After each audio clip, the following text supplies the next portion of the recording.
Departing Dry Creek and entering Smoky Valley, the road wound in the shape of the letter U round the impassable part of the ridge. Crossing the north end of Smoky Valley, we came upon rolling ground, with water willows and cedars blazed, barked with gash for signposts. Ensued a long canyon with a flat sole, not unlike Egan's, a gate by which the swift, shallow stream had broken through the mountains.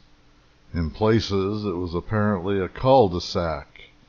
In others, shoulder after shoulder rose in long perspective, with points and projections behind, which an enemy might easily turn.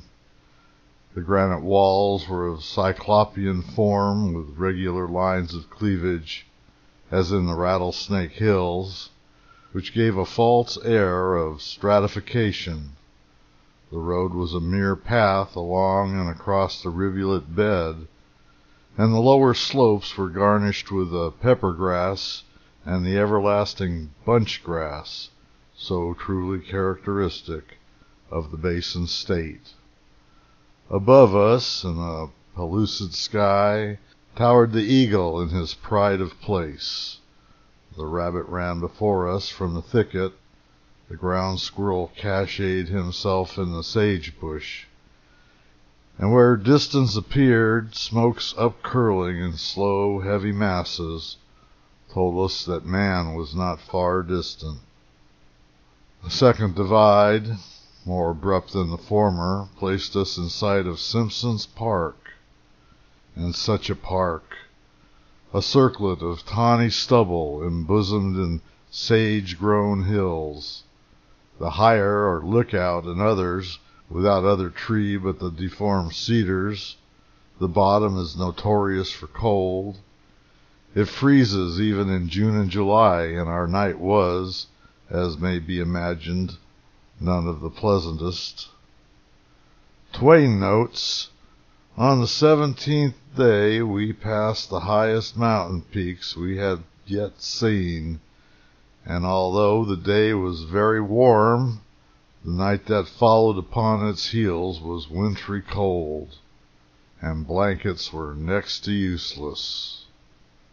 Simpson's Park Station, one of the original Pony Express stations, built in the spring of 1860 and named for Captain J. H. Simpson, who first visited here on May 27th of 1859 and spent the night in the vicinity.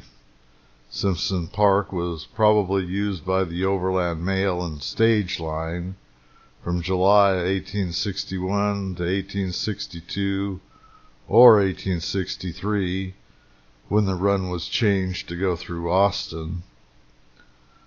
George Washington Perkins, or Wash, was a rider on the run between this station and Ruby Valley. In 1861, William James was hired on the run from here to Cold Springs. At 18, he was one of the best Pony Express riders in the service.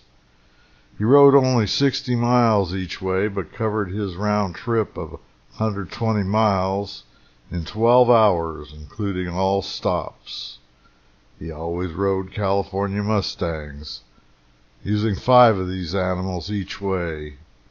His route crossed the summits of 2 mountain ridges, lay through the Shoshone Indian country, and was one of the loneliest and most dangerous divisions on the line. On May 20th, 1860, the day before the attack on Dry Creek Station, Indians raided Simpson Park, killed James Alcott, the station keeper, scattered the livestock, and burnt the station. The station house at Simpson's Park was being rebuilt as we issued from Mormondom into Christendom. The civility of our host perceptibly diminished. The judge, like the generality of Anglo-Americans, did unnecessary kowtow to those whom republicanism made his equals. And the gentleman, when asked to do anything, became exceedingly surly. Among them was one Giovanni Brucisch, a Venetian, who, flying from conscription, had found a home in Halifax. An unfortunate fire which burnt down his house drove him to the far west. He talked copiously of the old country, breathed the usual aspirations of Italia Una, and thought that Garibaldi would do well, se non la malissimo, a euphemism accompanied by a look more expressive than a nod. The station was well provided with good minis, and the men apparently expected to use them. It was, however, commanded by the neighboring heights, and the haystacks were exposed to fire at a time of the year when no more forage could be collected. The Venetian made for us some good light bread of wheaten flour, started or leavened with hop water, and cornbread shortened with butter and enriched with 2 or 3 eggs. A hideous Paiute and surly Shoshone, whom I sketched, loitered about the station. They were dressed in the usual rabbit-skin cape and carried little horn bows, with which they missed small marks at 15 paces. The boys, who were now weary of watching, hired one of these men for a shirt. Tobacco was not to be had, and a blanket was too high pay, to mount guard through the night. Like the Paghi or Ramusi of western India, one thief is paid to keep off many. The Indian is the best of wardens, it being with him a principle not to attack what the presence of a fellow tribesman defends. To Reese River, 13th of October. Simpson's Park lies 195 miles from Carson City, where we might consider the journey at an end. Yet the cold of night did not allow us to set out before 10 a.m. Our route lay across the park, which was dotted with wheat grass and broom-like reeds, rising from a ground sal podre like salt. Presently we began to ascend Simpson's Pass, a long canyon whose sloping sides and benches were dotted with green bunch grass. At the divide we found the Sage Springs, whose position is too elevated for the infiltration of salt. They are consequently sweet and wholesome. Descended by a rugged road, we sighted everywhere on the heights the fires of the natives. They were not symbols of war, but signals, for which smokes are eminently adapted, made by tribes telegraphing to one another they are being en route for their winter quarters. Below us, Reese River Valley might have served for a sketch in the African desert, a plain of saleratus, here yellow with sand or hay, there black with fire, there brown where the skin of earth showed through her garb of rags, and beyond it were chocolate-colored hills, from whose heads curled blue smokes of volcanic appearance. Bisecting the barren plain ran a bright little stream, whose banks, however, had been stripped of their salt grass. Pure and clear it flows over a bed of gravel, sheds in a northerly direction, and sinks at a distance of about 20 miles. From afar we all mistook the course, deceived as travelers often are by the horizontality of the lines. Leaving on the right the road which forks to the lower ford, we followed that on the left hand leading to the station. There cannot be much traveling upon these lines. The tracks last for years, unaffected by snow. Carcasses of animals, however, no longer mummified as in the eastern prairies, and readily reduced to skeletons. The station house in the Reese River Valley had lately been evacuated by its proprietors and burnt down by the Indians. A new building of adobe was already assuming a comfortable shape. The food around it being poor and thin, our cattle were driven to the mountains. At night, probably by contrast with the torrid sun, the frost appeared colder than ever. We provided against it, however, by burrowing into the haystack, and despite the jackal-like cry of the coyote and the near tramping of the old white mare, we slept like tops. Jacob Springs, about 2 miles east of Reese River, was named for Washington Jacobs, district agent in charge there. The station possibly began on the site of one of George Torpening's 1859 mail posts near the Reese River. Jacobsville, the first town in the sub-basin, grew up at the station. The Overland Mail Company and other stage lines also operated a station at the site, which grew into the promising little town of Jacobsville. When the silver boom began in Austin, Nevada, the Overland shifted its operation to that settlement about 1864. Twain notes, on the 18th day we encountered the eastward bound telegraph constructors at Reese River Station, and sent a message to His Excellency Governor Nye at Carson City, distance 156 miles. To Smith's Creek, 14th of October. Before 8 a.m. we were underway, bound for Smith's Creek. Our path stretched over the remainder of Reese's River Valley, an expanse of white sage and large rabbit bush, which affords fuel even when green. After a long and peculiarly rough divide, we sighted the place of our destination. It lay beyond a broad plain or valley, like a huge white splotch in the center, set in dirty brown vegetation, backed by bare and rugged hills, which are now snow-topped only on the north. Presently we reached the splotch, which changed its aspect from that of a muddy pool to a yellow floor of earth, so hard that the wheels scarcely made a dent, except where a later inundation had caused the mud to cake, flake, and curl, smooth as ice without being slippery. Beyond that point, guided by streams meandering through willow thickets, we entered a canyon.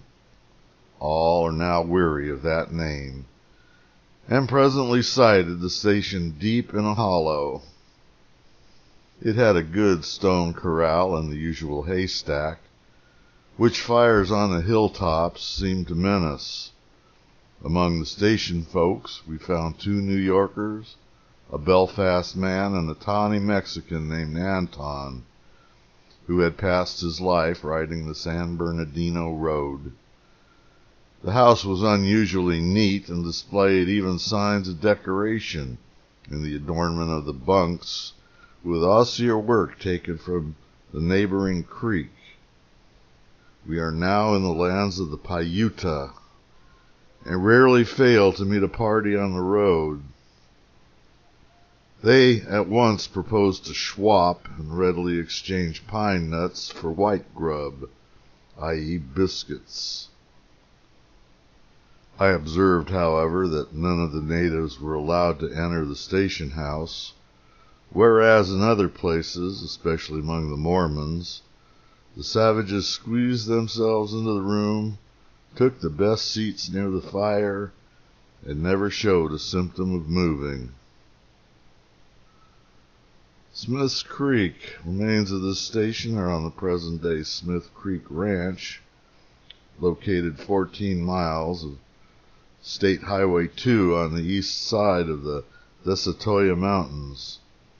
There's one adobe building with a willow thatch roof, and a second building with one section of adobe and another section of rock, also with a thatch roof. The first building has been identified as the location of the corral. The adobe section of the second building is the original Pony Express station house. Two 1860 shootings remain associated with Smith Creek. One involved the station keeper, H. Trumbo, who shot rider Montgomery Mays in the hip after an argument. In the second shooting, rider William Carr quarreled with Bernard Chessy at Smith Creek. Carr later killed Chessy and was hanged at Carson City. After a warmer night than usual, thanks to the fire and lodging, we awoke and found a genial south wind blowing. Our road lay through the canyon, whose floor was flush with the plain. The bed of the mountain stream was the initiative of vile traveling, which, without our suspecting it, was to last till the end of the journey. The strain upon the vehicle came near to smashing it, and the prudent Kennedy, with a view of sparing his best animals, gave us his worst. Two aged brutes, one of which, in consequence of her squealing habits, had won for herself the title of Ol' Hellion. The Divorcia Aquarium was a fine watershed to the westward, and the road was in V-shaped, whereas before it had oscillated between a U and WW. As we progressed, however, the valleys became more and more desert, sage more stunted, and the hills more brown and barren. After a midday halt, rendered compulsory by the old white mare, we resumed our way along the valley southward, over a mixture of pitch hole and boulder, which forbids me to forget that day's journey. At last, after much sticking and kicking on the part of the cattle, and the mental refreshment of abundant bad language, self-adhibited by the men, we made Cold Spring Station, which by means of a cut across the hills could be brought within 8 miles of Smith's Creek. The station was a wretched place, half-built and wholly unroofed. The 4 boys, an exceedingly rough set, ate standing. Neither paper nor pencil was known among them. Our animals, however, found good water in a rivulet from the neighboring hills, and the promise of a plentiful feed on the morrow, while the humans, observing that a beef had been freshly killed, supped upon excellent steak. The warm wind was a pleasant contrast to the usual frost, but as it came from the south, all the weather-wise predicted that rain would result. We slept, however, without such accident, under the haystack, and heard the loud howling of the wolves, which are said to be larger on these hills than elsewhere.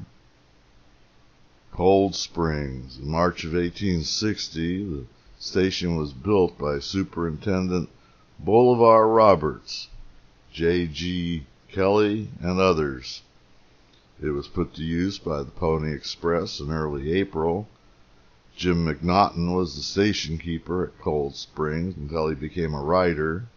J.G. Kelly was assistant station keeper at Cold Springs for a while. The 1860 structure was built of large native rocks and mud.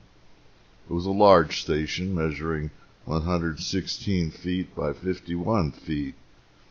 The walls were 4 to 6 feet high and up to 3 feet thick. There were 4 distinct rooms, storage area, barn, corral, and living quarters. The horse corral was located next to the living quarters, primarily as a safety measure, to guard the valuable animals. This location also took full advantage of the animals' body heat during cold Nevada winters. The only other source of heat was from one small fireplace. Station keepers and riders were continually changing. Another rider that stayed at Cold Springs was William James. He rode in 1861 between Simpson Park and Cold Springs. The rivulet of good water from the neighboring hills that Burton found so refreshing is still running by the old ruins. In May 1860, Indians attacked the station, killed the station keeper, and took the horses. They raided the station again a few weeks later. When Richard Burton reached Cold Springs on October 15th of 1860, he found a roofless, partially built station house. Townley notes that the Overland Mail Company dropped Cold Springs from its route about July 1861 in favor of a site west of present US 50. To Sand Springs, 16th of October. In the morning, the wind had shifted from the south to a more pluvial quarter, the southeast. In these regions, the westerly wind promises the fairest, and the stormy cirri mottled the sky. We had a long stage of 35 miles before us and required an early start. But the lazy boys and the weary cattle saw 10 a.m. before we were en route.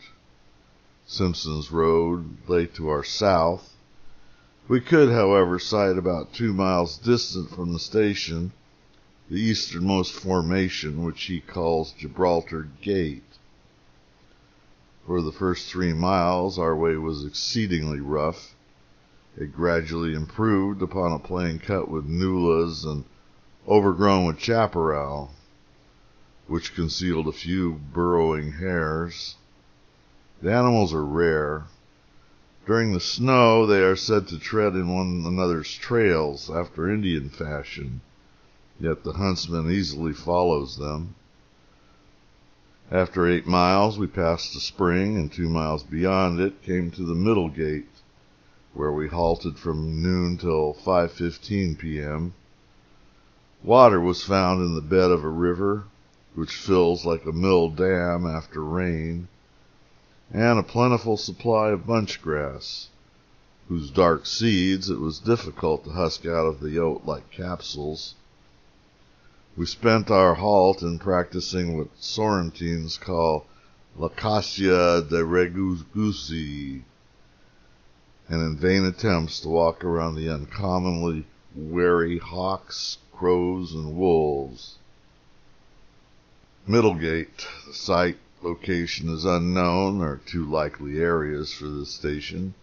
One is at White Rock Springs, a half-mile south of US 50, and about 1.5 miles east of Middlegate Butte, which would be anywhere along the 4 miles between Middlegate and Westgate, along an arroyo that often has seeps or short lengths of running water. The meadows between Middlegate and Westgate would attract an overland station because of the native hay ripe after June each year. Hitching to as the sun neared the western horizon, we passed through the gate, narrowly escaping a spill down a dwarf precipice. A plain bounded on our left by Cretaceous bluffs white as snow led to the west gate, 2 symmetrical projections like those further eastward. After that began a long divide broken by frequent chuck holes, which, however, had no cunette at the bottom. An ascent of 5 miles led to a second broad basin, whose white and sounding ground, now stony then sandy, scattered over with carcass and skeleton, was bounded in front by low, dark ranges of hills, and crossing a long, rocky divide, so winding that the mules' heads pointed within a few miles of north, south, east, and west. We descended by narrow passes into a plain. The eye could not distinguish it from a lake, so misty and vague were its outlines. Other senses corrected vision. When we sank up to the hub in the loose sand, as we progressed painfully, broken clay and dwarf vegetation assumed in the dim shades fantastic and mysterious forms. I thought myself once more among the ruins of the Arab village concerning which Libid sang, "Ah me, ah me," all lone and drear the dwelling place, the home, Omida or Riham and Ghul, wild beasts unheeded roam. Westgate. From Westgate the trail split into northern and southern route.